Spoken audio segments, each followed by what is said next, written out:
My name is Siddharth Roy Chaudhary. I'm an 8 years experience in Java J2E, and I've been working with multinationals like BNP, iGate, and I've worked in startups as well. So I have an end-to-end idea about how to develop apps.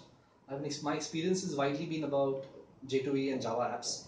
Recently, I have developed interest for main stack, that is MongoDB, Node.js, Express, and Angular. So it's a very interesting stack. I'll just be giving a short intro about what I'm going to be teaching in this course. Okay, simple JavaScript, right? So what is JavaScript? Simple JavaScript, right? So it's a client-side scripting language. It has basic features. It has first of all, it has no data types, right? It has no run. It has only a runtime environment. It executes from top to bottom. There is no compilation stage as such. There's no compiling the code. It just executes. Right. So coming to data types, the basic element of the first element of the language, data types, right?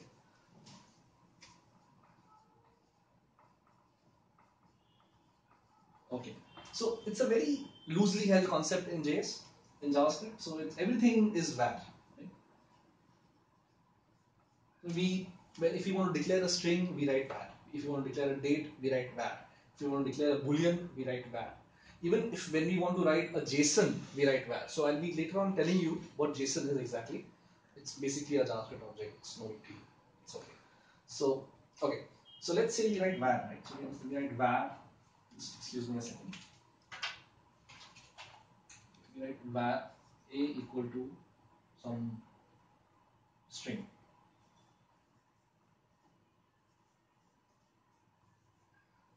So back in the day, um, we just used JavaScript in application for client-side validation. Someone entered an email, we used regex to validate if the email contained the @ and the .com or .org.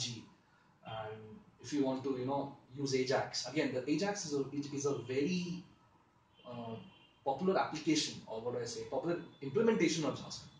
Right? Okay, so coming back to data types, so everything is declared by var, right? So here it can be a string, as I've written. It can be a boolean, true or false, right? It can be a date,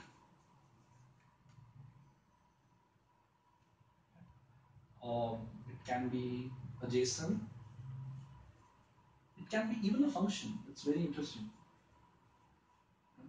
So it can be anything. There is no hard bound rule that okay, so if you're writing a var, the thing on the right hand side has to be only this or only that. No, it can be anything of these. Right?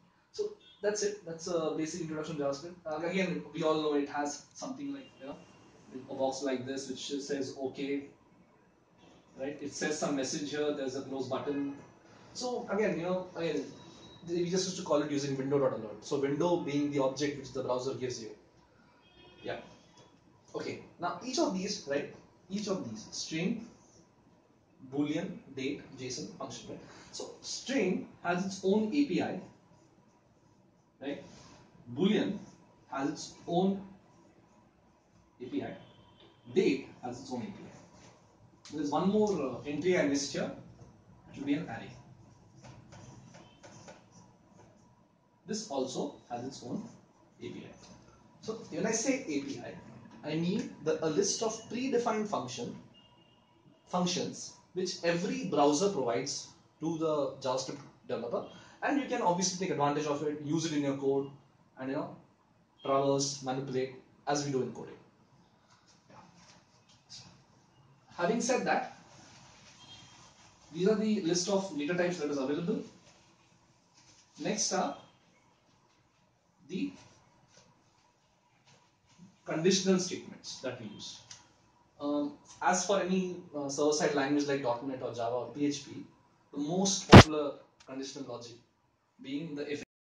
So one of the most popular logical statements in JavaScript is, or in any server-side language, is if else. So we actually, I think for most of the purposes we use if else a lot. Right? So if else basically in JavaScript is like this. So we say if, right?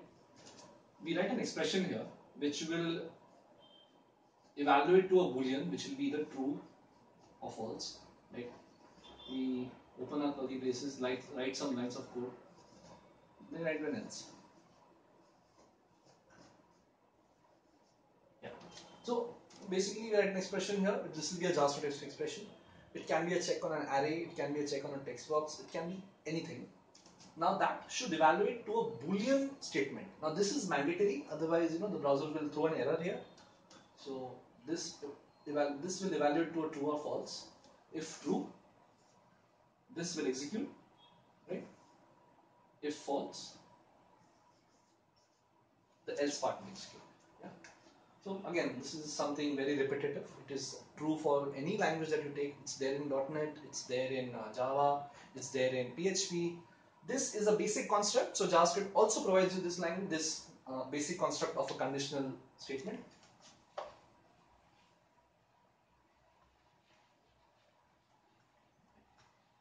Taking this further,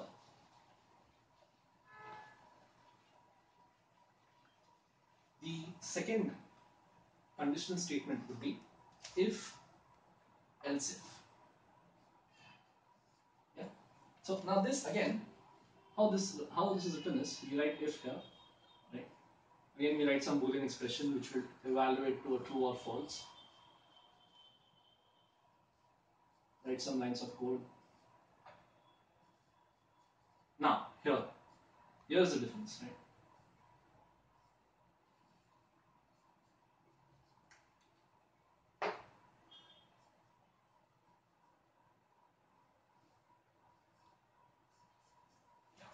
Okay. So if else if, how it works is there's an expression written here which will again evaluate either true or a false, right? If true, this will execute, right? Again, now if false, this is important. If false, this condition executes. Again, the catch being here being only if this evaluates to true will it enter this block. So here if you see, there are two steps. This check will be made. If this evaluates to false, only if evaluates to false, it will evaluate this, and if this doesn't, if it evaluates to true, the program stack counter will never come here. This will never be even touched because this executed true, right? So this will just go in execution. This portion will be ignored, and it will basically go to the next line of the code.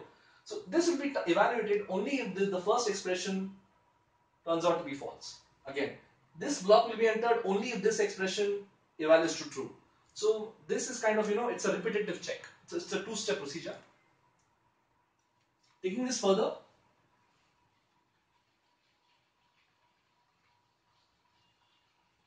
you can even write something like this.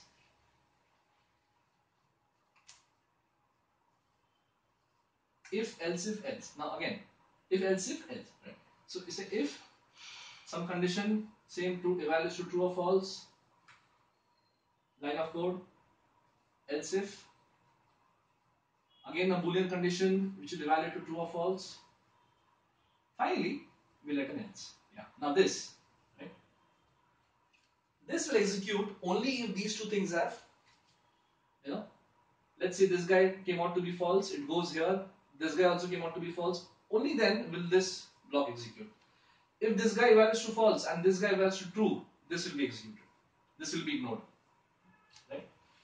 And the first step obviously stays true. If this evaluates to true, these two will be just ignored. That's the thing. But nonetheless, since it's an else if, yeah, right. So if this evaluates to true, these two will be ignored. You can also make it further complex like this. If else. What happens here is this will be checked, right? Let's say this value is to true. This will be checked, right? It executes this. Now, even when you written, now since you have written if, this will be checked again because it's redundant, right? So, since it's if, right? When you say if to JavaScript, it will make that check. It will not ignore it. No, it doesn't even consider this guy. It's running in an independent, it's in an independent logic. So that's when you have to, the choice of using if else if or using if else has to be very logical. You need to use if else if only if you want one of the conditions to be executed or one of the conditions to be checked. You need to use if you want both the conditions to be checked. That's the catch here. That's where you have to be careful. So in case of an if, both the ifs will be checked. And in case of a if else, if the first one evaluates to true, rest of it is ignored. And again, if you give, you can append an else and it will just execute. If again both are false. Again this is true for all the languages. It's not known for JavaScript.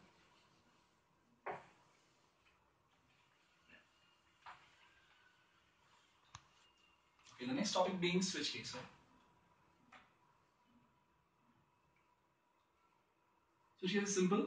What we do is we write a switch clause here. Right? Now we write what we write is we write an expression here which evaluates to a number. Right? Now it can be a number, it can be a string. That's okay with JavaScript, no problem. Then we write a case here. Now when we write case, what we enter here has to be one of the possible outcomes from here. Right? We write some lines of code, and of course we have to write break. Otherwise, it will never break out of this loop. We write more cases here, and in the last we write default. Default is executed if none of the cases come out to be true. So when the expression that we write here has to evaluate either to a string or to a false or to a boolean. Right? If in case of int, we write the possible cases for the possible number of integer outcomes. In case of string, we write the possible cases for the possible types of the string output that we will get from the expression. In case of boolean, we just write two cases: case true, case false. If we don't provide default, that's fine because a boolean is either a true or a false. Right?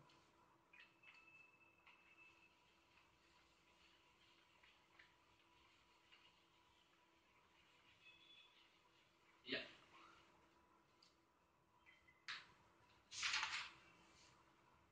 Okay. Features of JavaScript.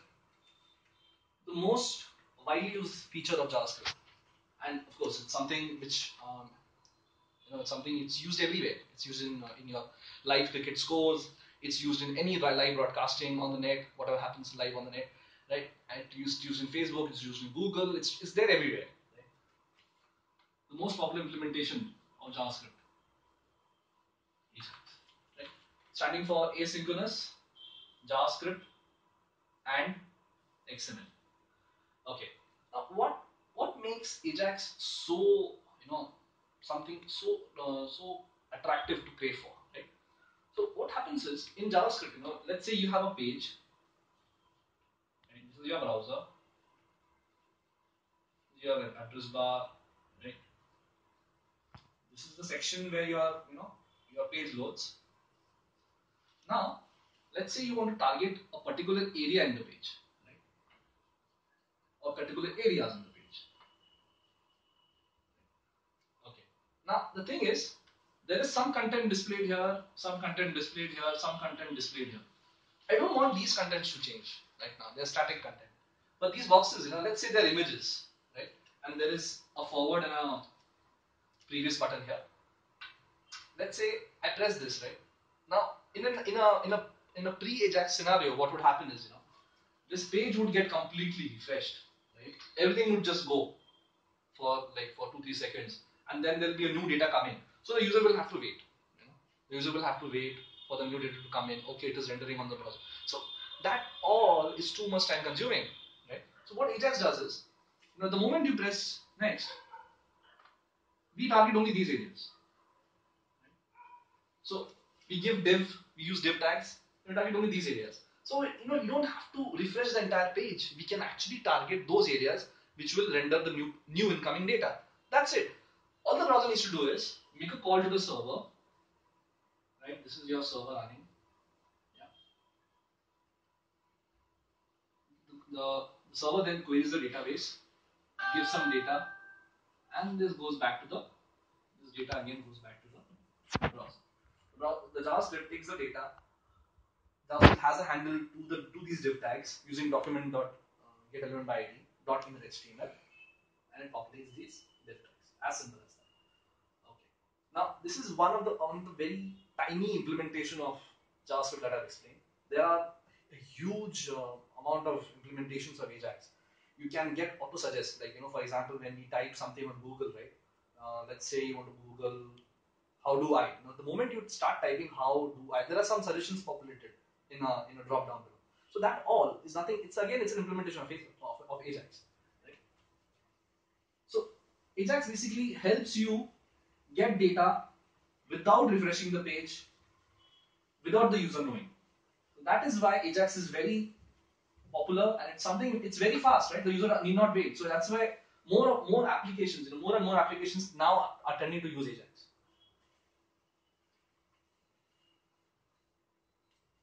Okay, so how does this Ajax work, right? So the browser, right? Now nowadays there are browsers like IE, Firefox, Chrome, Safari, Conqueror, and God knows many browsers.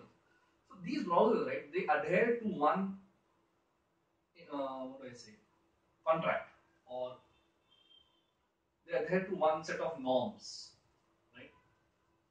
Norms set by W3C. Now, what is this W3C? W3C stands for World Wide Web Consortium. They have laid down the standards for HTML, JavaScript, and CSS.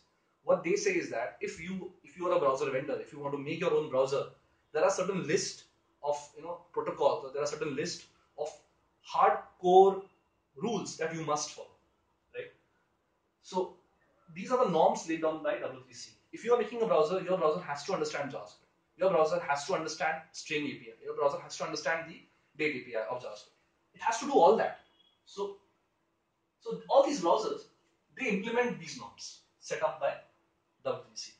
IE, the problem with IE is it does the things a bit differently. That's why even jQuery took out its support. The problem with IE is it didn't want to adhere to these rules. So that's why many of the popular libraries, their behavior was different on this browser, and the rest everyone adhered to these. This guy didn't. So sorry for that. Anyway, having said that, so browser, if you're making a browser, you have to abide by this contract. You have to follow these norms laid down by W3C. So what W3C says is that your browser must provide an object called as XML HTTP request object. Right? So it's a norm. It has to be there. It just has to be there. You cannot have a browser without this. Right? You cannot have, if any of these norms are not meant or not met, your browser will not even be accepted. It will not even be used by anyone. So your browser provides a handle to this object. It's a JavaScript object. What your JavaScript object does is it uses this and gives this object a URL pattern. Now this is important here. What is a URL pattern? A URL is Uniform Resource Locator. Now my JavaScript doesn't know that on the server side, let's say this is my server. Right? What is the server side environment? Is it using Java? Is it using PHP? Is it using .NET? I don't know. The JavaScript doesn't know what technology is there on the server side. So what we do is we abstract that out. We tell JavaScript that use a URL pattern like something like app1 slash save data. Right? When JavaScript calls this URL using your XML HTTP request object, what is happening is your browser is actually going to the server side and telling the server, okay, you know what, I want you to execute this, the action for this. So server side, okay, fine. You want to execute that? Okay. The server side simply checks for this URL, right? If it exists, it then starts executing whatever is the action for this that you might have written in whatever language, completely up to you. If it doesn't exist, it gives back a status saying 404. What is 404? Not found. It doesn't exist. There is no such URL pattern. So, because when you are asking for something, two things can happen. Either it's there or it's not there. If it's there, then it will execute, return you back some data. If it's not there, it will return you 404. Right? Okay. Let's say it's there and the server executes the action for this URL. It failed, something breaks. The server gives you back 500. 500 is what? 500 means the server, while catering to this URL, failed somewhere. So it can't be completed. So again, these are your HTTP request states. If everything is okay, all good, 200. When You see 200, 200 means all okay. There was no problem while executing the request. The URL exists and it performed the legal action. Everything was okay. Nothing broke in the server side. All good, and it comes back again. So XML HTTP request object has to be given to you by the browser, Firefox, Chrome, Safari, and so on. Everyone adheres to these contracts laid down by W3C. W3C has laid down these norms not only for JavaScript but for HTML as well, for CSS as well. Because today, right, the browser understands only three languages: HTML, JavaScript, and CSS. That's it. Every other variation out there is a subset of either of these three. HTML5, CSS3, TypeScript, and all, they're all subsets of this. Okay, yeah, one more thing. The IE browser, the object that it gives is not XML HTTP because it's, I think it's Microsoft Active Server object. It doesn't call it this, but then underlying it does the same thing, nonetheless.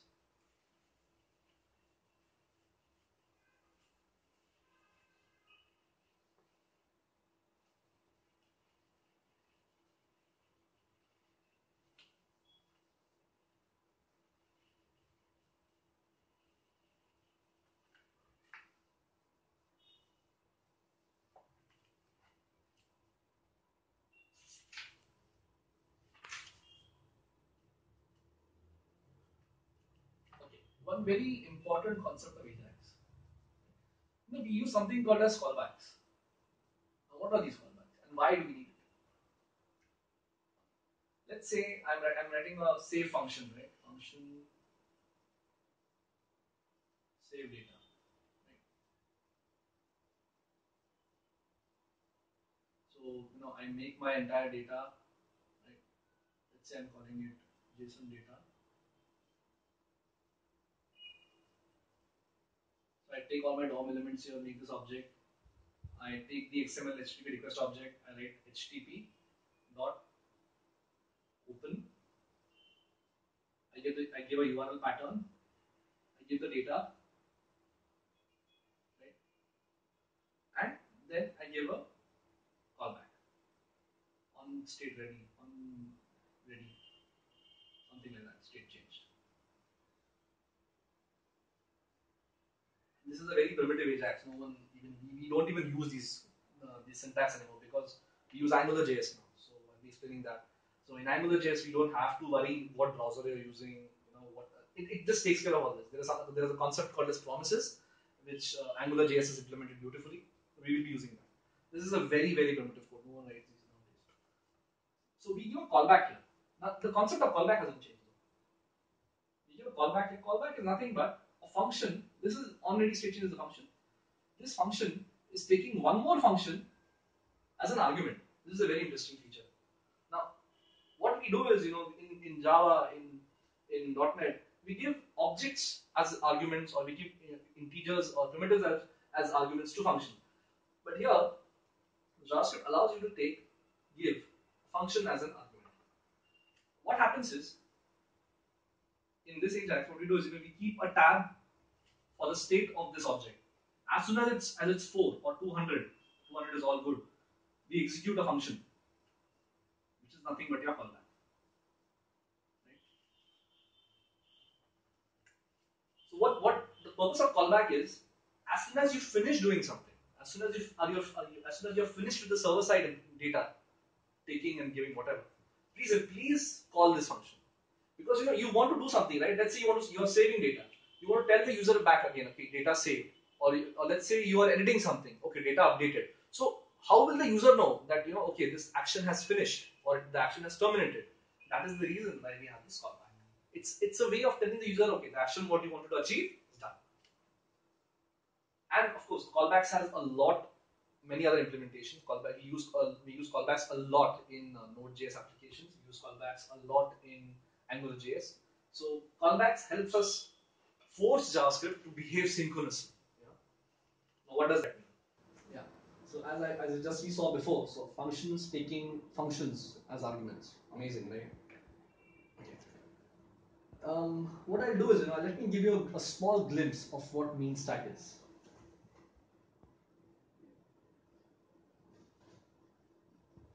M MongoDB, one of the most recommended object-oriented databases. Express.js, a de facto server-side framework for Node.js based application. AngularJS, the amazing Angular which gives life, which breathes life into HTML.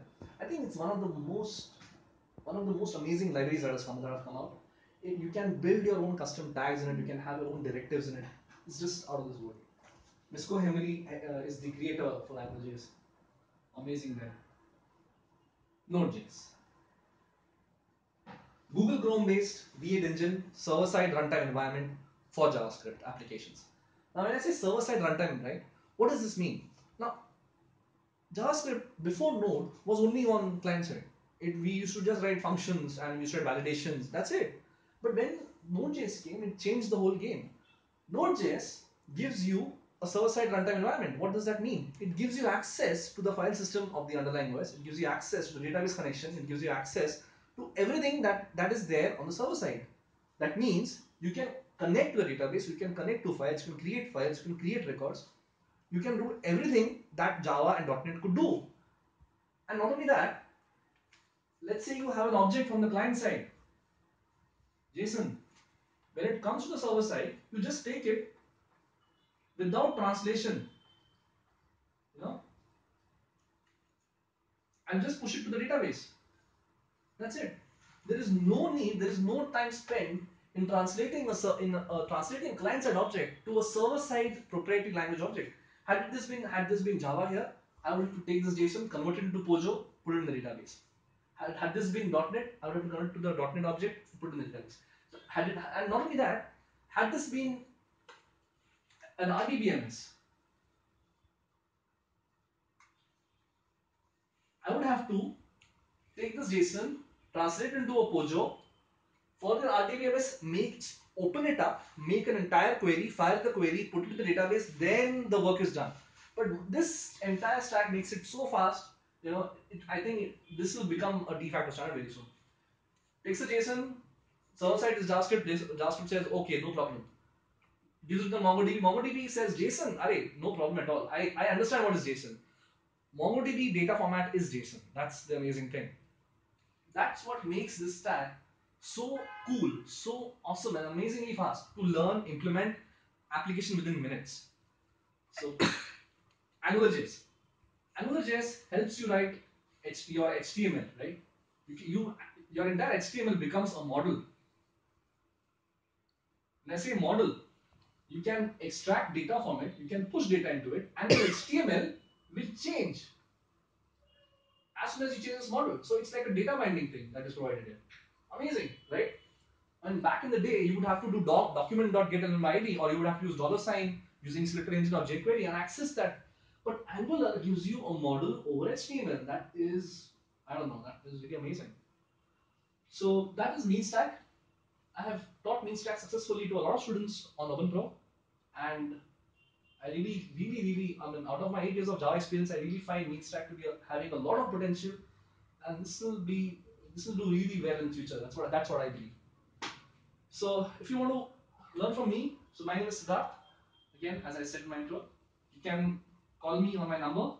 My number is 9930579509, or write to me on my email.